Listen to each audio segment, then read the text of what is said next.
Salut! Tu aimes bien voyager? Je suis Bella et aujourd'hui je veux t'inviter à Rio de Janeiro avec moi. Mesdames et messieurs, asseyez-vous, on décolle! J'ai allumé mon e-book et j'ai été plongée dans un roman dès qu'on est rentré dans l'avion. J'étais une grande romantique et je ne pouvais pas vivre sans livres et films sur l'amour. Je ne suis jamais sortie avec quelqu'un de ma vie, mais je croyais que mon héros parfait était quelque part et que je saurais qu'on était faits l'un pour l'autre ensemble dès que je le voyais. Wow. C'était l'été et j'allais au Brésil avec ma famille. Mon père était un homme d'affaires et j'avais parfois l'impression qu'il aimait son travail plus qu'il ne m'aimait. Et cette dame au maquillage horrible, c'est ma belle-mère, Dorothy. Papa voulait que je l'appelle maman. Pas pour tout l'or du monde. Je préfère encore manger un cactus. Même si elle faisait genre qu'elle m'aimait, je savais que secrètement, elle voulait que je disparaisse pour la laisser tranquille avec papa.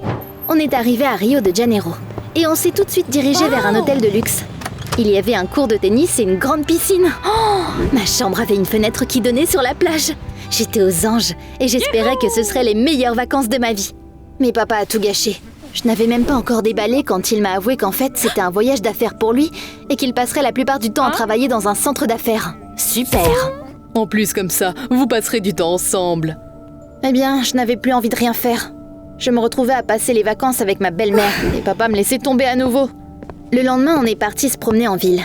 Je voulais voir la statue que tout le monde connaissait là-bas. Mais au lieu de ça, ma mère m'a traînée dans les boutiques. Elle était accro au shopping. Je me suis vite lassée de suivre Dorothy et je me suis faufilée pour aller me promener seule. Rio de Janeiro était magnifique. J'ai erré dans les rues, la bouche grande ouverte, et j'ai pris des photos de tout. Mais après un peu de temps, je me suis rendu compte que j'étais perdue. Oh, j'avais l'impression d'être dans un mauvais quartier. J'ai décidé de demander la route à un passant au pif. Le gars m'a souri, a arraché mon sac de mes mains et il a commencé à s'enfuir. Hé, arrête! J'ai mon téléphone et mes papiers là-dedans! Je n'ai pas réussi à le suivre, donc j'ai commencé à crier et à agiter mes bras. Et puis, mon héros est apparu. Un gars a vu que j'avais des ennuis et il s'est précipité après le voleur, qui a paniqué et a jeté mon sac à main par terre. Le bel étranger l'a ramassé et il me l'a tendu. On dirait bien que c'est à toi. Voilà. Nos doigts se sont accidentellement touchés et mon cœur a commencé à battre plus fort. C'était mon héros parfait, je le sentais. Je me suis sentie toute timide d'un coup et j'ai à peine réussi à marmonner des mots de gratitude.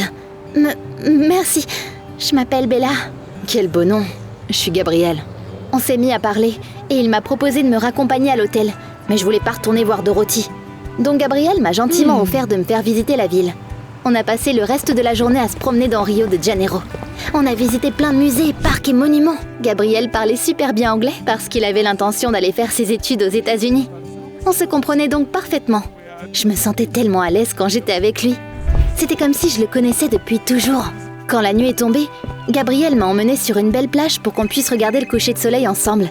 Dorothy a enfin remarqué que j'étais partie et elle a commencé à m'appeler. Ah, j'en avais marre d'elle.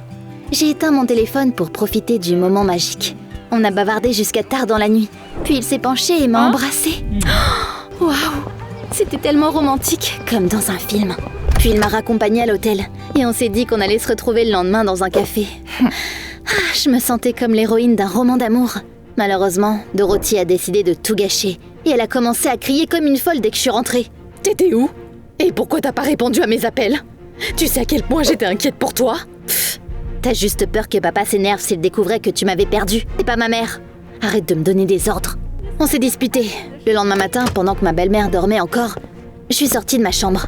Comme je n'avais rien de mieux à faire, je suis allée au café un peu plus tôt, là où on s'était dit. Je pensais l'attendre là-bas, mais c'est là que j'ai vu mon prince charmant avec une autre fille. Il était assis à une table et gloussait doucement. Je me sentais éviscérée. Il avait combien de copines? Quel bâtard! Je ne voulais pas avoir l'air d'une idiote naïve, donc j'ai demandé au serveur de faire semblant d'être mon petit ami. Hé Gabrielle, je vois que tu t'amuses bien. J'ai rencontré quelqu'un de mieux que toi aussi, alors ciao! C'est fini. La copine de Gabrielle a cligné des yeux, surprise, et il a grimacé quand j'ai embrassé le serveur sur la joue. Je te pensais mieux que ça, Bella. Mais quel culot! Je suis sortie du café et j'ai décidé qu'à partir de ce moment-là, je ne lirai plus de romans d'amour. Et les gars parfaits n'existaient pas. Comme papa était toujours au travail et qu'on ne se supportait pas avec Dorothy, j'ai passé les vacances seule. Bizarrement, à partir de ce jour-là, où que j'allais, je tombais sur Gabriel. Et à chaque fois, il était accompagné d'une nouvelle fille. T'imagines? Quel briseur de cœur! Par exemple, un jour, je l'ai vu boire de la limonade avec une fille blonde sur la plage. Puis je l'ai vu avec une brune dans un magasin. Quand je l'ai remarqué avec une autre copine, je ne pouvais plus le supporter. Et je me suis approchée de lui. J'en ai marre de te croiser. Elle sait que tu passes par les filles comme si elles étaient toutes des jouets?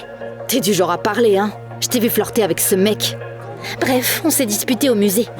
Je n'arrivais pas à croire que je m'étais dit que Gabriel était spécial. C'était clairement juste un charreau. Un jour, j'ai réalisé que je n'avais pas vu papa depuis un moment. Et j'ai décidé d'aller au centre d'affaires où il passait son temps. Mais avant ça, je nous ai acheté 2 portions de feijoada. C'est un plat brésilien populaire. Délicieux. Mais papa était en réunion et il n'était pas content de me voir. Qu'est-ce que tu fais là? Je croyais que toi et Dorothy, vous amusiez ensemble. Tu me manquais juste. On parlera plus tard. Je dois travailler. Tant pis. Je me suis précipitée dans le couloir et j'ai appuyé sur le bouton de l'ascenseur. Quand les portes se sont ouvertes et que je suis entrée, j'ai presque cogné de colère parce que j'ai revu Gabriel. Pourquoi t'es là? Il n'était pas content de me voir non plus et il a levé les yeux au ciel. Puis l'ascenseur a soudainement commencé à trembler et la lumière a vacillé de façon effrayante. Puis il s'est arrêté d'un coup. Pourquoi j'avais pas de chance comme ça? Un employé nous a dit par haut-parleur qu'il pourrait réparer l'ascenseur dans 1 heure. J'étais coincée là avec le gars le plus chiant du monde. C'était la cerise sur le gâteau de mes vacances horribles. Tu m'as suivi? Ouais, bien sûr. Je suis venue voir mon père. Mais il était trop occupé pour me parler. L'estomac de Gabriel a grondé et je n'ai pas pu m'empêcher de rigoler. Puis j'ai partagé la nourriture que j'avais apportée pour papa avec lui. Je comprends. Mon père m'ignore aussi constamment et il me fait passer du temps avec ma belle-mère. On s'est installé par terre et on a commencé à bavarder pour passer le temps. Gabriel m'a expliqué qu'il était l'aîné et le seul garçon de sa famille. Ses parents ont toujours été très stricts avec lui. D'ailleurs, toutes ces filles avec qui tu m'as vue, c'était mes sœurs. Il m'a montré leurs photos sur son téléphone et je l'ai cru. Incroyable, hein? Je voulais tout expliquer, sauf que t'as embrassé ce gars au café et je me suis énervée. Je l'ai fait pour me venger de toi. Je ne sais même pas comment il s'appelle. On a rigolé parce qu'on avait tous les deux agi comme des cons jaloux et qu'on s'était disputés pour un malentendu. Au moment où l'ascenseur était réparé, on s'était réconciliés. Je me suis dit qu'on était peut-être destinés à être ensemble après tout. Et que c'était pourquoi on n'arrêtait pas de se croiser.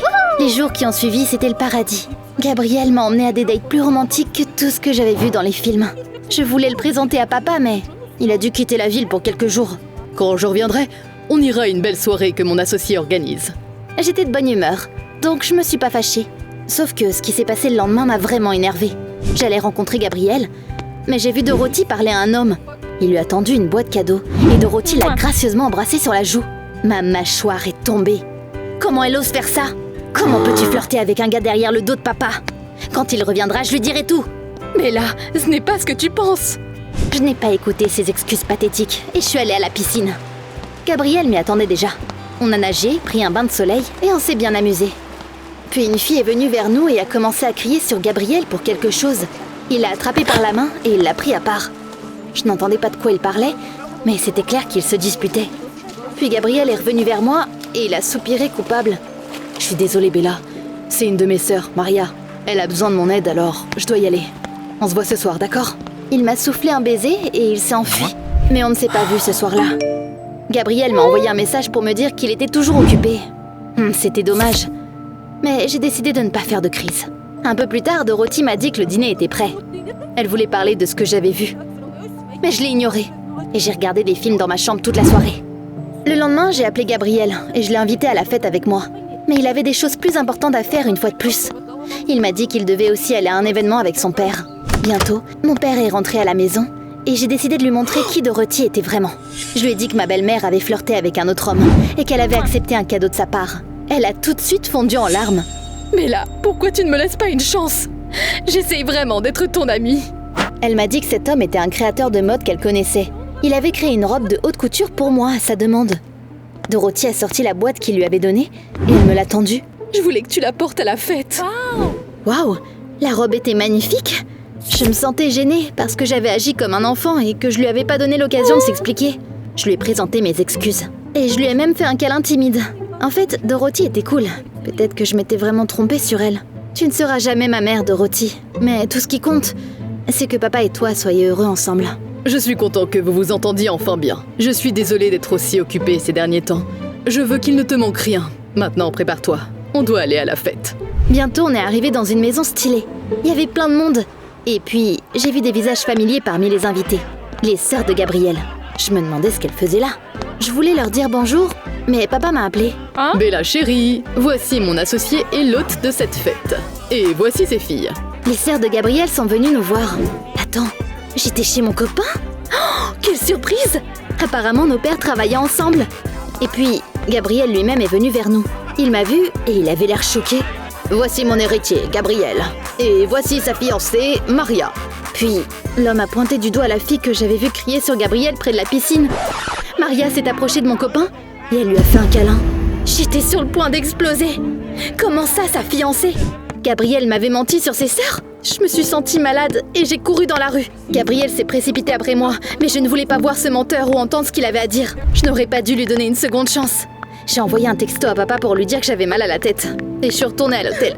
Je n'ai pas quitté ma chambre, ni répondu aux appels de Gabriel pour le reste des vacances. Papa et Dorothy étaient là pour moi, mais j'étais quand même malheureuse. Enfin, il était temps pour nous de rentrer à la maison.